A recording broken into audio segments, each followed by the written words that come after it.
જોઈ રહ્યા છો લોકશાહીના પર્વની ઉજવણી, એક અનોખા પ્રકારનો આ લોકશાહીનો માંડવો, ત્યાં મતદાન મથક ઉપર અલગ પ્રકારની સુવિધા ઉપલબ્ધ કરવામાં આવી છે. જોઈ રહ્યા છો જે રીતના આપણા ઘરે લગ્ન પ્રસંગ હોય છે અને જે માંડવા રોપાતા હોય છે, તેવો જ માંડવો અહીંયા લોકશાહીના પર્વના જે મતદાન મથકો છે ત્યાં આ લોકશાહીના પર્વની ઉજવણીના ભાગરૂપે આ માંડવો રોપાયો છે. જોઈ રહ્યા છો અનોખી રીતે મતદાનનો ઉપયોગ અને અનોખી રીતે જોઈ રહ્યા છો અહીંયા આપણા ઘરે જે છોકરાનું ઘોડિયું હોય છે, આ તમામ પ્રકારની સુવિધાઓ અહીંયા ઉપલબ્ધ કરવામાં આવી છે. આપ જોઈ રહ્યા છો જે રીતના મતદાન મથક ઉપર આપણા ઘરે જે લગ્ન પ્રસંગ હોય છે અને લગ્ન પ્રસંગમાં જે રીતના તૈયારીઓ કરવામાં આવે છે એ તમામ તૈયારીઓ અહીંયા મતદાન મથક ઉપર થઈ છે. એટલે એક અલગ મેસેજ જાય છે અહીંથી કે મતદાન જે મથક છે, લોકશાહીનો જે પર્વ છે, એ આપણે જે રીતના લગ્નની ઉજવણી કરતા હોઈએ છીએ, આપણા ઘરે પ્રસંગ હોય છે, એવી જ રીતે આ ઉજવણી કરવી જોઈએ.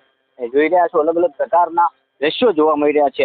આ લોકશાહીનો પર્વ છે અને લોકશાહીના પર્વની અલગ પ્રકારની ઉજવણી દિયોદર તાલુકાના રૈયા ગામે થઈ રહી છે. જોઈ રહ્યા છો પોલીસના ચુસ્ત બંદોબસ્ત વચ્ચે અહીંયા મતદાન થઈ રહ્યું છે. મતદાન મથકો ઉપર વહેલી સવારથી જે રીતના લાંબી કતારો લાગી છે, મતદારો પોતાના મતનો ઉપયોગ કરી અને આ લોકશાહીના પર્વની અનોખી રીતે ઉજવણી કરી રહ્યા છે, જે રીતના દ્રશ્યો જોઈ રહ્યા છો. પરંતુ આ રૈયા ગામથી એક અલગ મેસેજ છે કે આ લગ્નના માંડવા રૂપે આ લોકશાહીના પર્વની ઉજવણી, જે રીતે લગ્ન પ્રસંગમાં આપણે માંડવો રોપતા હોય છે અને લગ્ન પ્રસંગની ઉજવણી કરતા હોય છે, તેવા જ દ્રશ્યો આ મતદાન મથકે કહી શકાય કે જોવા મળી રહ્યા છે. એટલે અલગ પ્રકારની આ ઉજવણીને લઈને જોઈ રહ્યા છો અહીંયા વ્હીલચેર મૂકવામાં આવી છે.